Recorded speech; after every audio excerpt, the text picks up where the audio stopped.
Shalom anak raja, salam sejahtera dalam kasih Tuhan kita Yesus Kristus yang selalu mengasihi kita, yang selalu memberkati kita, dan selalu menjawab doa-doa kita sebagai orang percaya. Bapak Ibu yang diberkati Tuhan, saudara-saudariku yang diberkati Tuhan, kita berjumpa lagi dalam sharing firman-Mu pelita bagi kakiku. Mari sama-sama kita buka firman Tuhan hari ini yang saya ambil dalam Lukas pasal yang keempat. Kita akan baca ayat 1 sampai ayat yang kedua. Kemudian kita loncat di ayat yang ke-13.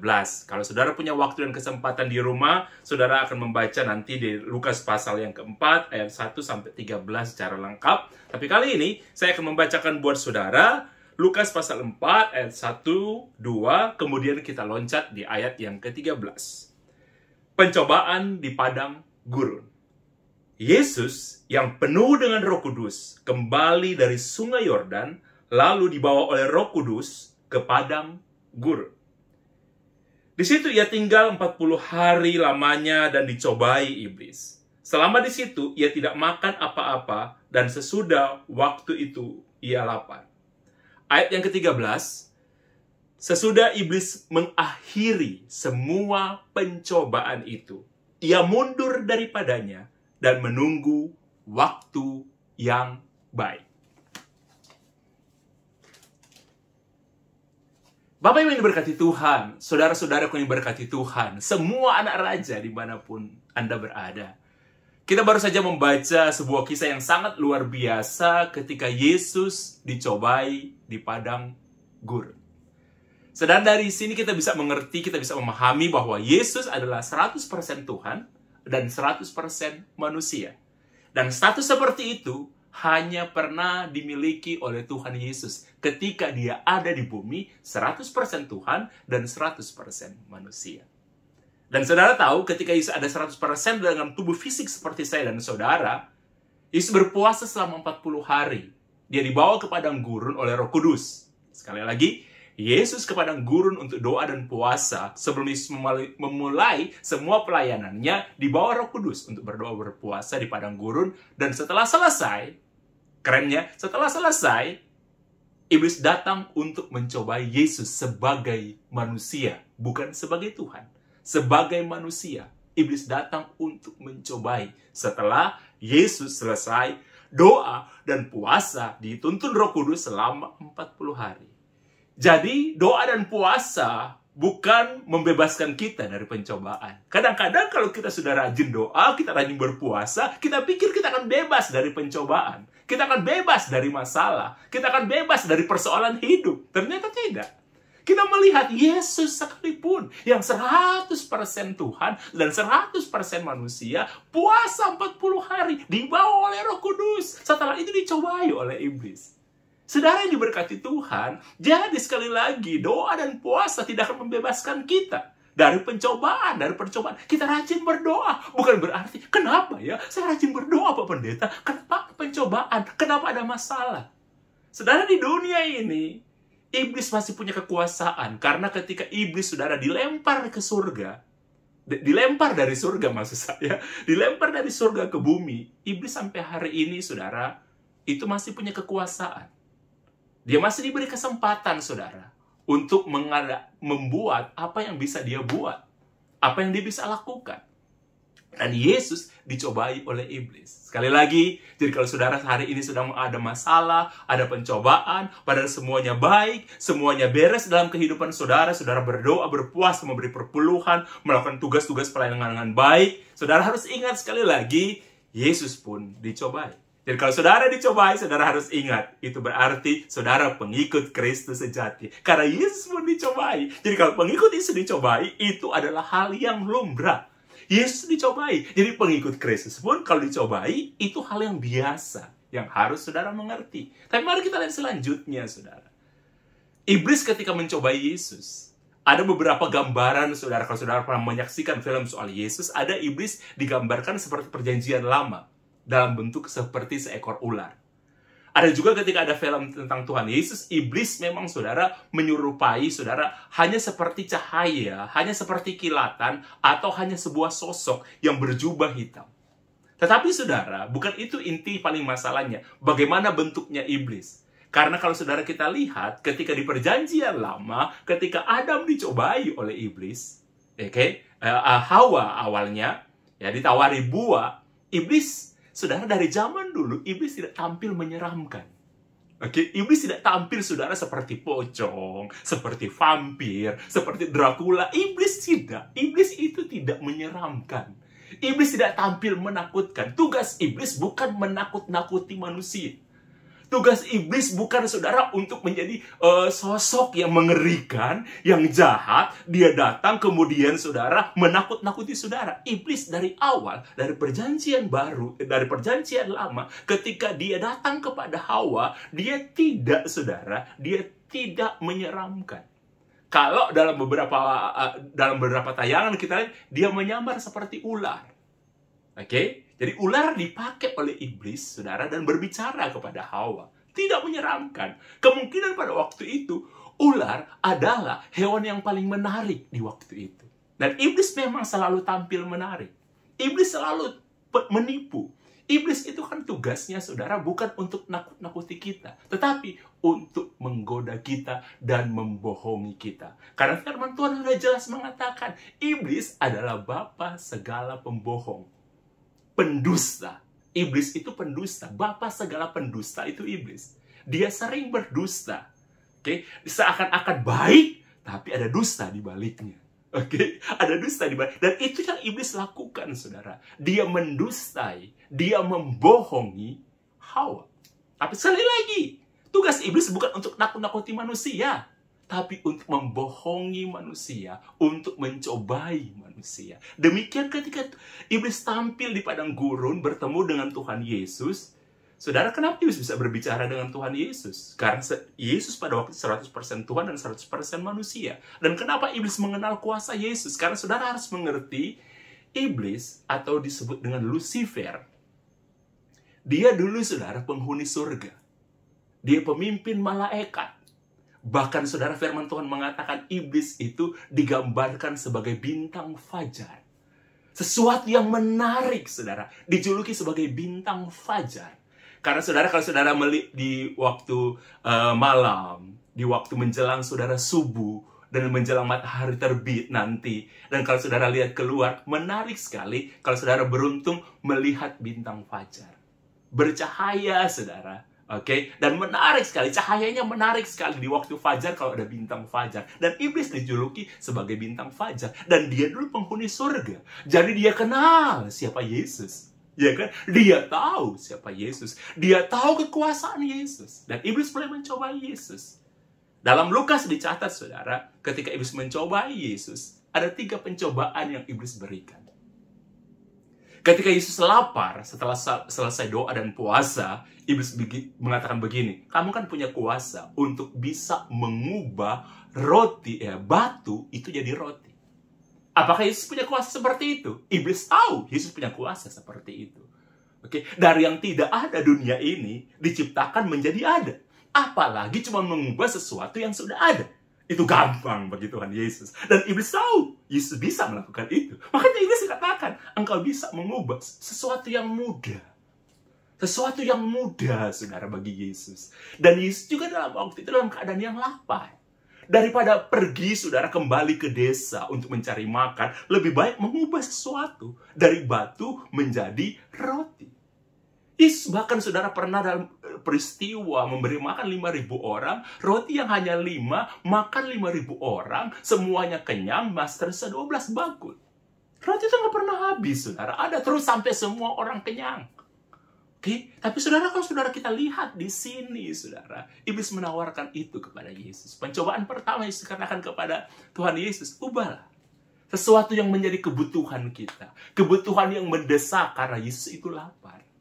Iblis selalu membuat penipuan semacam itu. Seakan sesuatu, saudara, itu jadi kebutuhan kita. Iblis mengatakan, ini kebutuhan kamu kan. Kamu perlu saat ini juga. Tapi dengan cara yang salah. Saudara, ketika saudara terdesak dengan kebutuhan keuangan, kadang-kadang ada pikiran yang salah menaungi kita. Ada dorongan yang salah. Seakan-akan benar, tapi itu salah. Kenapa orang korupsi? Karena kebutuhan. Oke, kenapa orang korupsi? Kenapa orang mencuri? Padahal gajinya cukup. Karena kebutuhan. Ini kesempatan kamu. Kapan lagi orang lain juga melakukan? Ambil, curi. Berapa banyak orang, saudara, yang korupsi secara diam-diam dan tidak ketahuan memang? Berapa banyak orang yang mencuri, saudara, di perusahaan, di mana dia bekerja, secara diam-diam? Dan kadang-kadang mengatakan semua orang juga melakukan seperti itu. Atau saudara, beberapa orang melakukan, saudara, penipuan dengan alasan kebutuhan. Dan orang cuma mengatakan, hanya itu yang bisa dilakukan.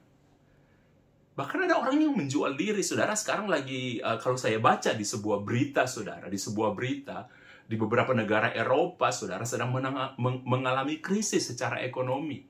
Bahkan, saudara, dikatakan ada beberapa wanita yang terpaksa menjual diri untuk kebutuhan ekonomi mereka. Dan kadang ada beberapa orang yang memaklumi itu karena untuk memenuhi kebutuhan mereka. Itu persis seperti apa yang dilakukan oleh iblis kepada Yesus. Kamu lapar, 40 hari engkau berpuasa. Ada batu yang bentuknya mungkin seperti roti. Hanya engkau berkata, berubahlah batu jadi roti, dan itu terjadi. Saudara, iblis selalu membuat segala sesuatu sepertinya layak, sepertinya baik, tapi dia sedang membohongi kita. Saudara, kalau saudara terdesak oleh kebutuhan, kadang-kadang saudara ada ide-ide yang salah, yang kadang-kadang sepertinya itu benar. Ya kan? Kita kadang-kadang membenarkan sesuatu.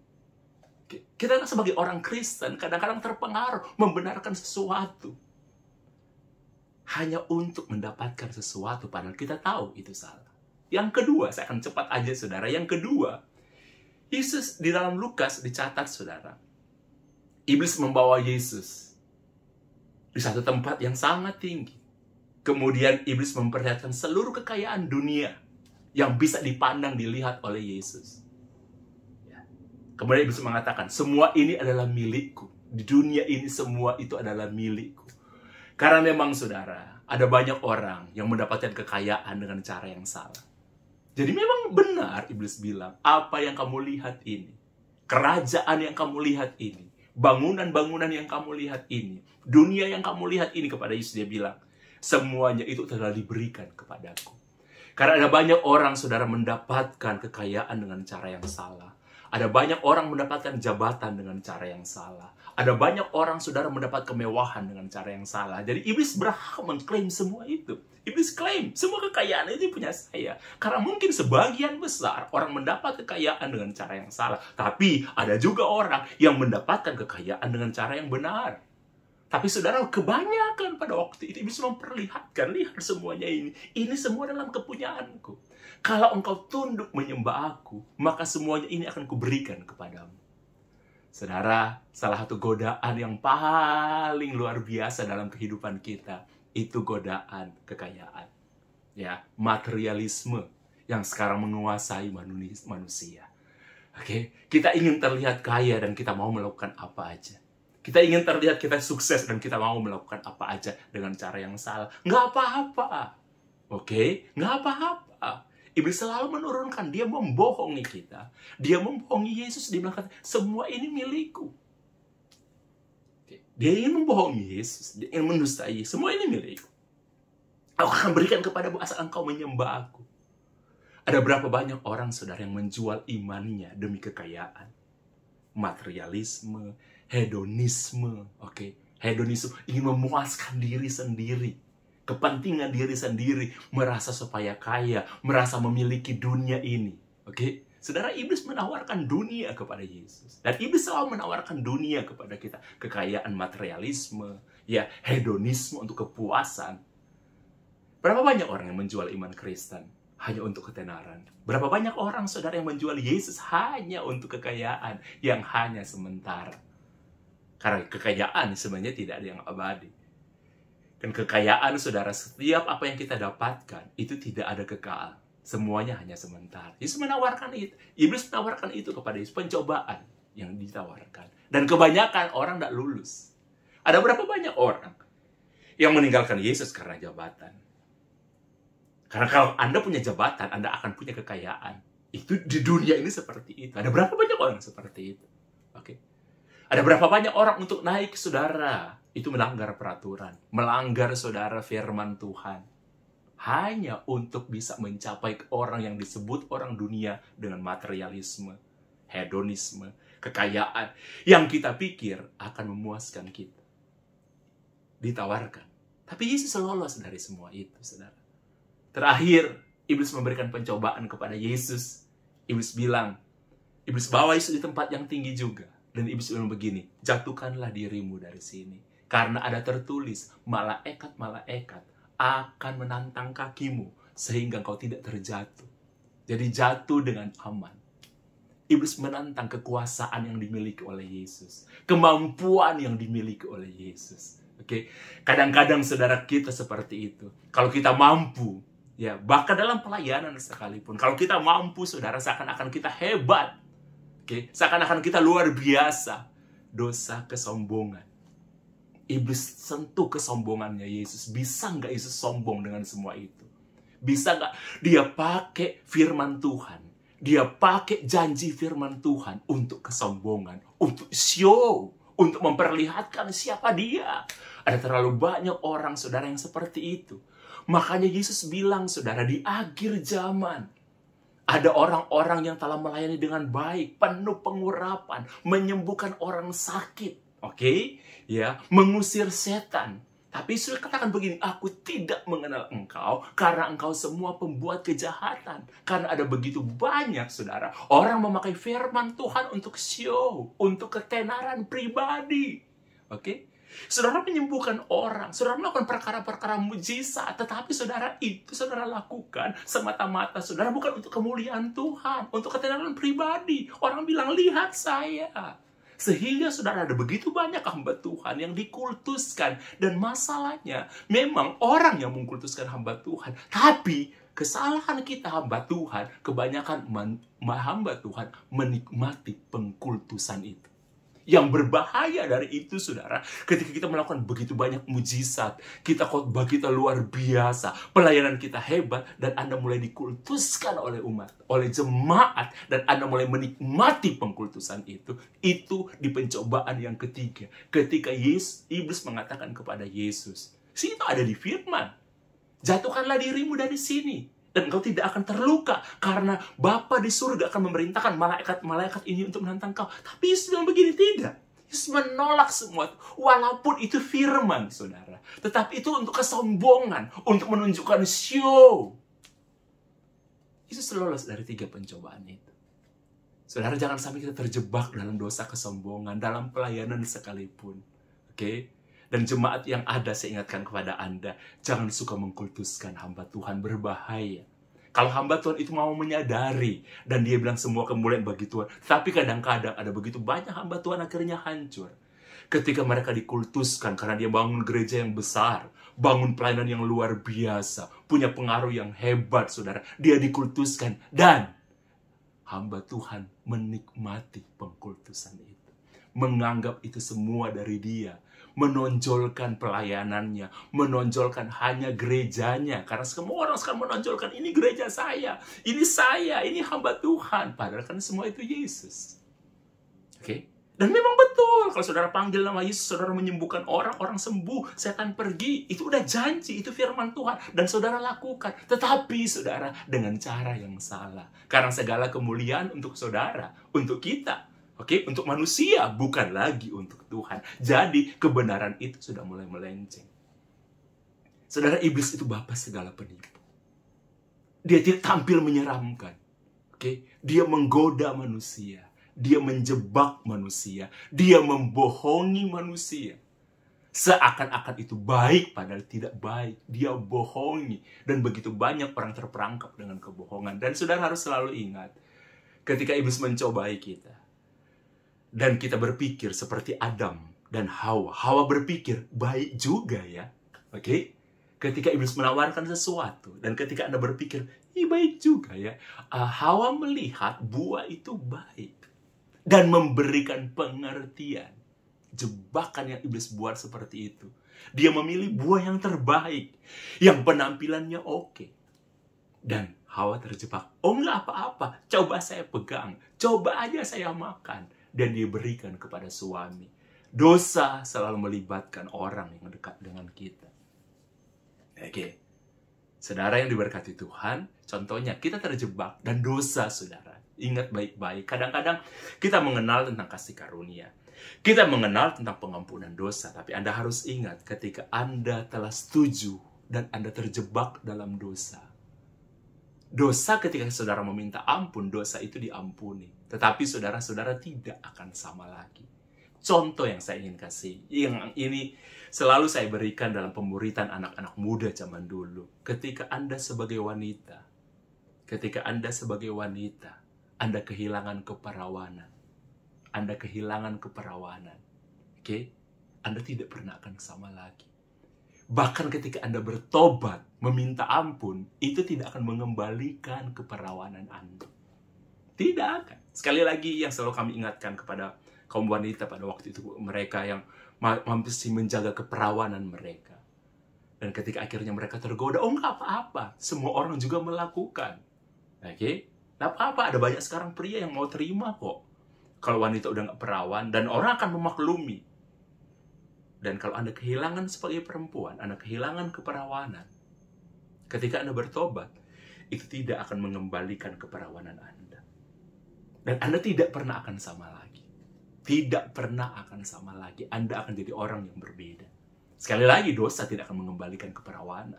Pertobatan tidak akan mengembalikan keperawanan sekalipun Anda bertobat. Saya mau cerita satu kepada saudara yang dimanapun anak raja berada. Ini peristiwa sudah lama, sudah sangat lama, saudara, peristiwa ini.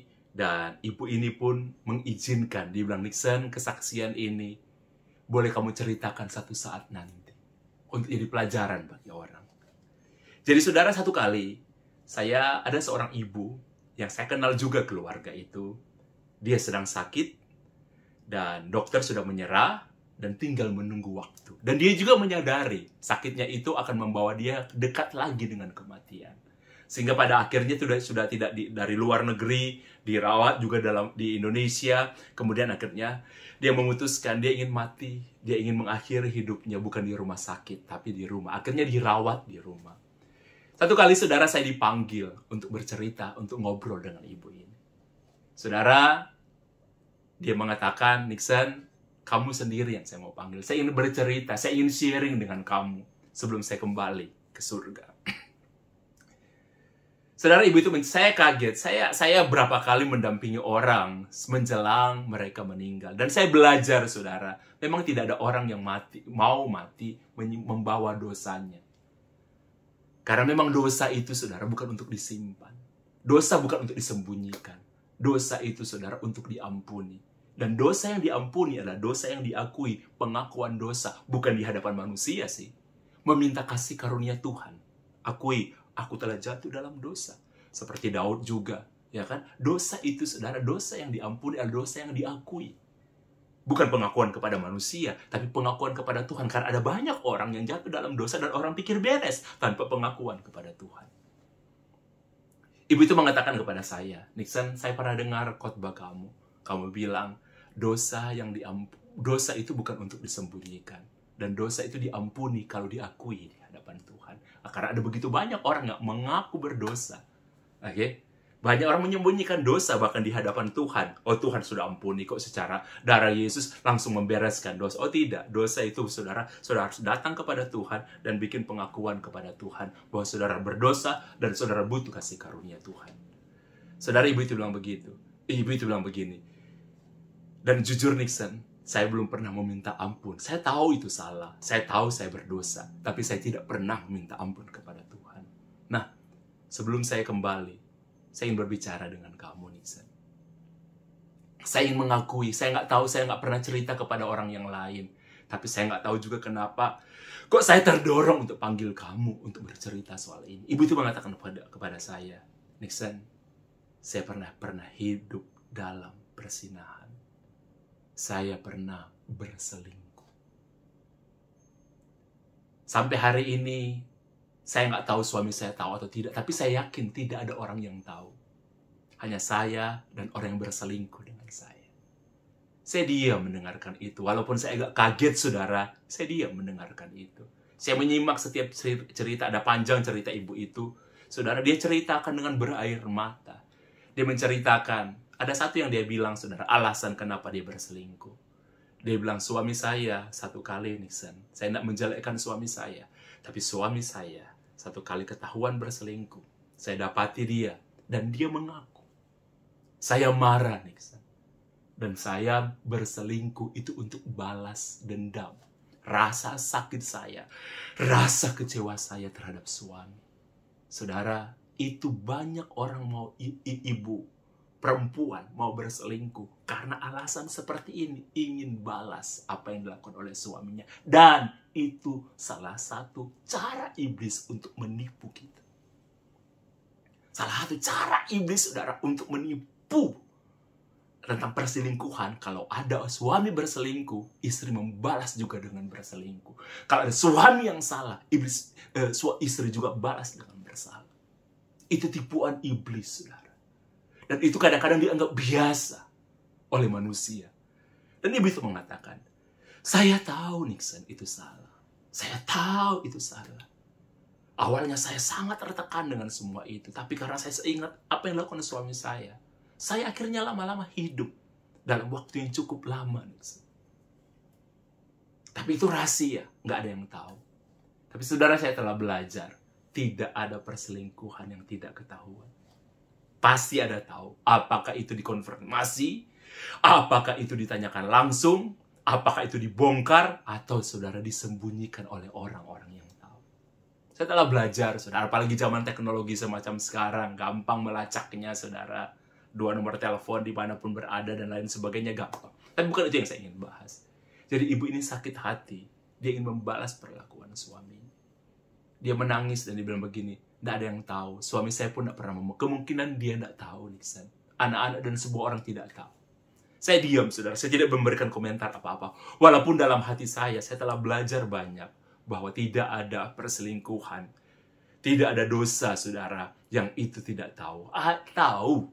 Cuma kadang-kadang orang nak mau membicarakan karena berbagai macam alasan. Saudara yang diberkati Tuhan. Dan ibu itu bilang begini, saya bikin pengakuan dosa sama kamu, nih. Saya bilang, ibu salah, bu, bikin pengakuan dosa kepada Tuhan. Dia ngaku, saudara, dia nangis. Walaupun dalam keadaan sakit, dalam keadaan yang posisinya dia tidur, saudara, dia nangis, air mata itu. Saya bilang, mengaku di hadapan Tuhan. Dia cuma bilang, dia bilang sama Tuhan, saya butuh kasih karunia-Mu, Tuhan. Ampuni saya. Sebelum saya mati, saya cuma ingin bilang, Tuhan Yesus, ampuni. Saya nggak perlu ceritakan bagaimana saudara ibu ini, karena ini bukan drama. Ini kisah nyata. Saya tersedak sampai ceritakan ini. Ibu itu mengaku di hadapan Tuhan. Dan selesai. Sekali lagi, saudara. Tipuan yang suka iblis buat.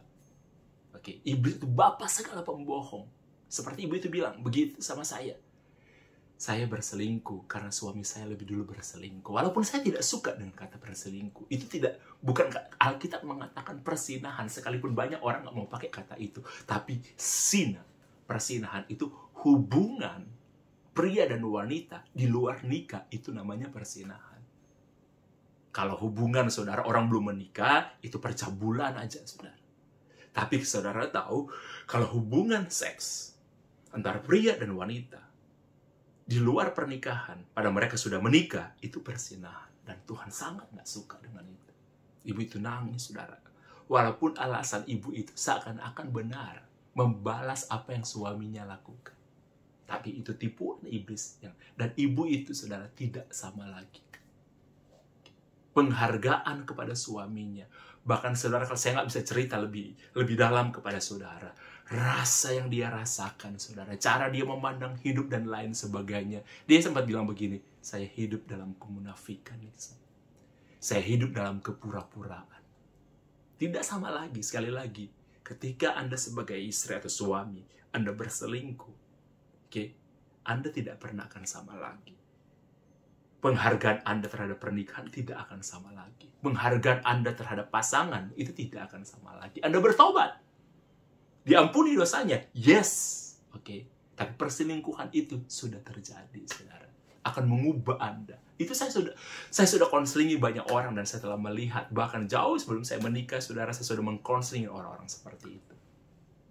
Oke. Saudara, beberapa bulan kemudian, ini cerita masih bersambung, beberapa bulan kemudian, suami ibu ini, ketika ibu itu telah meninggal beberapa bulan kemudian, satu kali telepon saya, "Nixon, saya ingin cerita sama kamu, mau nggak kita makan?" Dan satu kali, saudara, saya janjian makan dengan bapak ini di satu tempat, suami dari ibu yang sudah meninggal ini. Oke. Saya bertemu dengan dia. Dia bilang begini, "Saya ingin ajak makan karena kan kita kenal. Istri saya bahkan sebelum dia meninggal, dia berbicara pribadi dengan saya. Dia berbicara pribadi dengan orang tuanya dia, dengan kakaknya, dengan kokonya dia. Dia berbicara pribadi dengan beberapa orang, termasuk dengan anak-anak saya. Jadi kami terpisah-pisah, tidak kumpul bersama-sama. Walaupun ada waktunya, kami sama-sama dan istri saya bicara. Tapi orang luar satu-satunya yang dipanggil istri saya untuk berbicara secara pribadi sebelum dia meninggal sendiri itu Nixon." Dan suaminya bilang begini sama saya, "Nixon, saya tahu pembicaraan hamba Tuhan dan jemaat itu sebuah rahasia. Ada yang bisa disampaikan, tapi ada yang tidak bisa disampaikan. Karena kamu pernah bilang juga, ada yang bisa disampaikan ketika jemaat bercerita, tapi ada juga yang tidak bisa." Sekali lagi, setiap kesaksian yang saya sampaikan, saya telah meminta izin kepada orang, atau saya diizinkan orang untuk bercerita, walaupun itu ada waktunya dan saya tidak pernah akan menyebutkan nama. Bapak itu bilang begini, "Nixon, saya tidak akan memaksa kamu mengiyakan apa yang saya ingin tanyakan. Kamu boleh jawab, boleh tidak. Tapi saya ingin tanya sama kamu, Nixon. Apakah ketika kamu bertemu dengan istri saya memanggil kamu untuk bercerita bahwa dia pernah berselingkuh?" Peristiwa, saudara, udah beberapa bulan berlalu, itu terekam lagi dalam ingatan saya. Dia bilang, "Nixon, terserah kamu boleh jawab, boleh tidak." Tapi saya ingat, ibu ini pernah mengatakan kepada saya, "Nixon, satu saat nanti, kalau kamu ingin saksikan ini untuk jadi berkat pelajaran bagi orang, itu boleh." Bapak itu bilang begini, "Nixon, saya tahu istri saya berselingkuh. Tapi saya menyadari, itu diawali dengan saya. Tapi saya katakan kepada kamu, Nixon, saya hanya satu kali, saya jujur apa adanya sama kamu. Saya sudah mengaku di hadapan Tuhan, saya berselingkuh hanya sekali. Walaupun itu ada beberapa waktu, hanya dengan satu wanita. Dan istri saya tahu, dan saya mengaku, sejak saya mengaku, saya itu bertobat dan saya tidak pernah melakukan lagi." Istri saya lebih lama, Nixon, hidup dalam hal seperti itu. Saya tahu. Tapi saya berharap sebenarnya, Nixon, satu kali istri saya akan mengaku dan saya akan memaafkan dia. Tapi karena istri saya nggak pernah mengaku, nggak pernah berbicara dengan saya, walaupun saya tahu, dia bilang begini sama saya, "Tapi, Nixon, saya tidak pernah membahas sampai istri saya mati. Tapi saya percaya, ketika dia memanggil kamu, dia berbicara soal itu. Terserah kamu, Nixon, kamu ingin bercerita atau tidak." Tapi akhirnya saya mengatakan, "Betul, Pak. Seperti apa yang Bapak katakan." Dan istri Bapak, saya katakan, dia sangat menyesal. Dia sangat menyesal. Dan betul dia bilang, ibu itu bilang, dia dendam sama Bapak. Tapi itu tipuan iblis, Pak. Dia menipu. Dia bilang, "Nixon, saya masih mencintai istri saya ketika dia seperti itu. Tapi rasa respek saya, penghargaan saya terhadap pernikahan, itu berubah." Saudara lihat, dosa, tipuan iblis, ketika Anda masuk dalam tipuan iblis, ibu ini masuk dalam tipuan iblis, dan Bapak ini mengaku juga, saudara. Ada beberapa hal yang saya nggak bisa ceritakan di sini. Bagaimana latar belakang dia itu berselingkuh. Tidak ada perselingkuhan yang tiba-tiba. Tidak ada. Oke, ada orang bilang begini, "Saya hilaf, Pak." Tidak ada dosa perzinahan karena hilaf. Itu tidak ada, saudara. Itu direncanakan. Itu pelan-pelan. Dan iblis, saudara, selalu membuat kita terjebak di sana. Sekali lagi, iblis tidak mendorong Anda. Iblis hanya menggoda Anda. Iblis hanya menipu Anda. Iblis hanya membohongi Anda. Dia nggak dorong saudara. Saudara yang terdorong. Saudara yang tertipu. Saudara dan saya yang mampu dibohongi. Karena dia bapa segala pembohong. Yesus lolos dari pencobaan. Saudara tahu apa yang Yesus lakukan? Yesus selalu mengatakan firman ketika dia dicobai oleh iblis. Penting saudara baca firman. Sebelum saya tutup saudara, ada sebuah kisah yang pernah saya baca untuk bisa menggambarkan saudara bagaimana peperangan dalam diri kita. Ada sebuah kisah tentang, ada yang bercerita bahwa di dalam diri manusia, ada falsafah semacam ini. Dalam diri manusia digambarkan, itu ada anjing yang hitam dan ada anjing yang putih. Anjing yang hitam ini berbicara tentang hal-hal yang buruk dalam kehidupan manusia. Sedangkan anjing yang berwarna putih itu berbicara hal-hal yang baik dalam kehidupan manusia. Dan dua anjing ini selalu bertengkar. Selalu bertengkar, saudara, untuk memperebutkan takhta, untuk membuat manusia melakukan yang baik atau yang benar, atau yang salah, atau berdosa. Saudara, pertanyaannya, kira-kira anjing yang mana yang akan menang? Jawabannya dari falsafah itu, saudara, tinggal tergantung anjing yang mana yang kita beri makan dengan baik. Kalau kita banyak memberi makan kepada anjing yang hitam, dia akan kuat, dan anjing yang putih ini akan lemah. Makanya, saudara akan lebih banyak memilih melakukan yang salah. Tapi ketika saudara banyak memberikan makan kepada anjing yang berwarna putih ini dalam diri kita, maka anjing yang putih ini, anjing yang hitam ini tetap akan punya kekuasaan. Tetapi yang putih ini akan lebih kuat, sehingga dia bisa mengalahkan. Walaupun selalu anjing ini akan berkelahi, tapi yang putih akan menang. Tergantung siapa yang saudara beri makan. Maka saudara butuh firman. Firman yang saudara baca. Firman yang saudara dengar. Tergantung anjing mana yang saudara beri makan. Tergantung saudara, apa yang saudara dengar. Karena kalau saudara, firman Tuhan katakan begini sekali lagi, firman-Mu pelita bagi kakiku, terang bagi jalanku. Kalau hidup saudara banyak isi dengan firman, saudara akan melihat hidup ini dengan firman. Saudara akan melihat pencobaan dengan firman. Yesus ketika menghadapi pencobaan, Yesus selalu mengatakan firman. Karena firman Tuhan mengatakan, kebenaran itu akan memerdekakan kita. Jadi kebenaran firman Tuhan akan memerdekakan kita. Jadi, kita hadapi iblis bukan dengan psikologi. Kita hadapi iblis bukan dengan filsafat. Kita hadapi iblis, saudara, bukan dengan teriak-teriak dalam nama Yesus. Bukan. Kita hadapi iblis dengan firman. Firman-Mu pelita bagi kakiku, terang bagi jalanku. Jadi tengah-tengah kegelapan sekalipun, kalau kita punya firman, saudara, kita mampu melihat. Dan firman itu juga, nanti kapan saya akan bahas, firman itu terang. Dia akan menunjukkan apa yang gelap dalam hidup kita. Sehingga, saudara, kita bisa menilai. Jadi, terang itu akan menunjukkan apa yang gelap dari hidup kita. Ya kan, kalau saudara punya senter, saudara senter dalam kegelapan, saudara akan lihat apa yang tersembunyi dalam kegelapan. Nah, firman akan menunjukkan itu. Sehingga apa yang salah dalam kegelapan itu bisa kita singkirkan. Saudara, saya berdoa dalam nama Yesus. Biarlah saudara mau belajar firman, sehingga saudara bisa lolos. Saudara menjadi orang Kristen yang bisa bertahan dalam segala pencobaan. Orang Kristen yang bisa mengalahkan pencobaan iblis dengan firman. Amin. Mari dimanapun saudara berada, sama-sama kita berdoa. Mungkin saudara sedang bilang begini sama saya, Pastor, hari ini saya sedang menghadapi pencobaan. Saya nggak kuat. Ada banyak pencobaan, atau saudara sudah terlanjur jatuh dalam dosa. Ingat, dosa akan mengubah saudara. Dosa tidak akan membuat saudara sama lagi. Tapi pertobatan, saudara, bisa membuat saudara jadi lebih baik. Walaupun tidak bisa mengubah apa yang telah jatuh, tapi bisa mengubah kita di masa depan kita. Mari kita berdoa. Haleluya. Kiranya kasih karunia-Mu ada selalu atas kami. Terima kasih untuk darah-Mu yang tercurah buat kami. Terima kasih untuk apa yang Kau lakukan di kayu salib untuk menebus semua dosa dan kesalahan kami. Bapak Ibu diberkati Tuhan, anak raja dimanapun Engkau berada. Kalau Engkau tahu Engkau hidup dalam dosa, Engkau hidup dalam sembunyi dosa, mungkin manusia tidak tahu. Tapi Tuhan tahu, datang kepada Tuhan. Sekali lagi, dosa bukan untuk disembunyikan. Dosa untuk diampuni.